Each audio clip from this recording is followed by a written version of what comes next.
আল্লাহ রাসূল সাল্লাল্লাহু আলাইহি ওয়াসাল্লাম আল্লাহকে বলতেন, আল্লাহ আমি আপনার কাছে 4টা বিষয় থেকে আশ্রয় প্রার্থনা করছি। কয়টা? জোরে বলেন, পেছনের মানুষগুলো বলেন কয়টা? 4 বিষয় থেকে আপনার কাছে আমি পানাহ চাই, আশ্রয় চাই। 1 নাম্বার, অনুপকারী জ্ঞান থেকে। এমন জ্ঞান আপনি অর্জন করেছেন যে জ্ঞান দিয়ে মানুষের কোনো কল্যাণ হচ্ছে না, দিনের কোনো কল্যাণ হচ্ছে না, দেশের রাষ্ট্রের কোনো কল্যাণ হচ্ছে না। আল্লাহ এমন জ্ঞান থেকে আমি পানাহ চাই। তাহলে কোন জ্ঞান আল্লাহর কাছে চাইবেন? আল্লাহ যে জ্ঞান দিয়ে মানুষের কল্যাণ হয়, দিনের কল্যাণ হয়, ইসলামের কল্যাণ হয়, দেশ জাতির কল্যাণ হয়। এখন আপনি তাবলিগে গেলেন, যাওয়ার পরে জ্ঞান অর্জন করলেন ইকরামুল মুসলিমের। উসুলের মধ্যে আছে না যে মুসলমানদের সম্মান করা। জ্ঞান অর্জন করলেন যে মুসলমানদের সম্মান করে, এমন সম্মান করলেন যে ওরা ইস্তেমার ময়দানে দিয়ে জবাই করে দিলেন। আহা, এর সম্মান না। তাহলে এমন জ্ঞান অর্জন করতে হবে যে জ্ঞানটা উপকারী এবং এই জ্ঞান দিয়ে মানুষের কল্যাণে কাজ করা যাবে, আল্লাহ দ্বীনের জন্য কাজ করা যাবে। আমরাও দোয়া করবো, আল্লাহ এমন জ্ঞান আপনি আমাদেরকে দেন যেই জ্ঞান দিয়ে আমরা দ্বীনের কল্যাণে কাজ করতে পারি, আপনার কল্যাণে কাজ করতে পারি, মানুষের কল্যাণে কাজ করতে পারি, ইনশাল্লাহ বলেন। নবীজি যেই দোয়া করেছেন সেই দোয়া আমাদের করা দরকার আছে না? 2 নাম্বার, আল্লাহ এমন অন্তর আপনি আমাদেরকে দিন না যেই অন্তরের মধ্যে আপনার কোনো ভয় নাই। কত বড় কথা, বুঝতে পেরেছেন?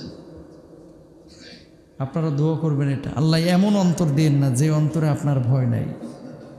আল্লাহর ভয় যদি কোনো অন্তরের মধ্যে থাকে, এই অন্তরটা দিয়ে কখনো জেনা হবে না, এই অন্তর দিয়ে কখনো মদ হবে না, জুয়া হবে না, এই অন্তর দিয়ে কখনো আরেকজন মানুষের হক নষ্ট হবে না, এই অন্তর দিয়ে আরেকজন মানুষকে কখনো ঠগানোর প্রবণতা তৈরি হবে না। আল্লাহর নবীর অন্তরে কোনো গুনাহ ছিল? তিনি নিষ্পাপ না?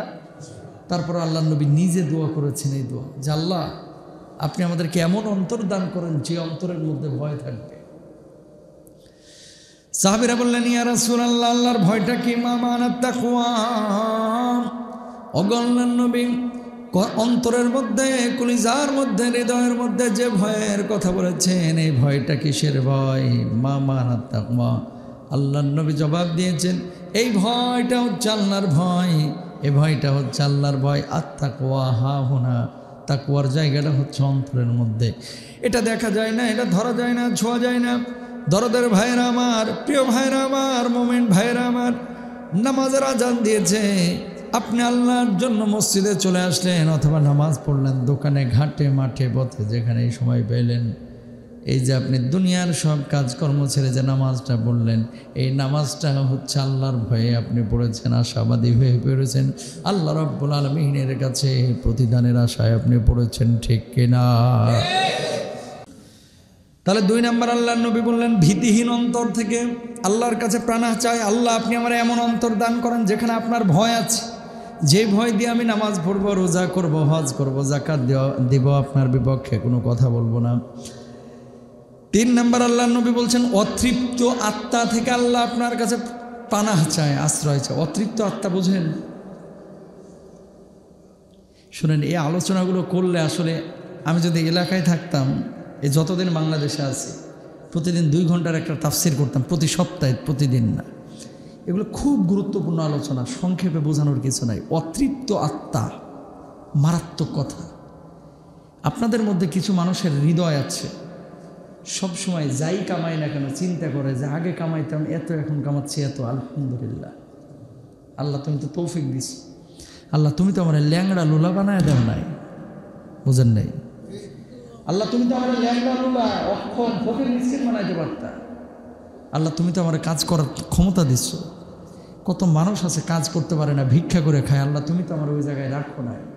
আল্লাহ আগে কামাইতাম 15,000, এখন কামাচ্ছি 20,000, আলহামদুলিল্লাহ, আল্লাহ তোমার শুকরিয়ার শেষ নাই, আলহামদুলিল্লাহ। এই হৃদয়গুলো হচ্ছে তৃপ্ত হৃদয়, সুবহানাল্লাহ। এরা সুখী, এরা কি? এদের মধ্যে হা হতাশ নাই। এরা বাড়িতে গিয়ে ঘুমায় আরাম পায়, বউয়ের সাথে গল্প করে আরাম পায়, 4টা ডাল ভাত যা খায় আরামেই খায়। আর কিছু আত্মা আছে খালি হাই হাই খায়। ভৈরব ব্রিজ যদি মুখ দিয়ে ঠাইসা ঢুকাই দেন, ওটাও খাই লাগবে, তারপরে বলবো পেটটা এখনো ভরে নাই, পদ্মা ব্রিজ লাগবে, পানি সহ ঠাইসা ঢুকায় দেন, এরপরে বলবো তেষ্টা মিটতেছে না। এরকম ছাগল আছে না?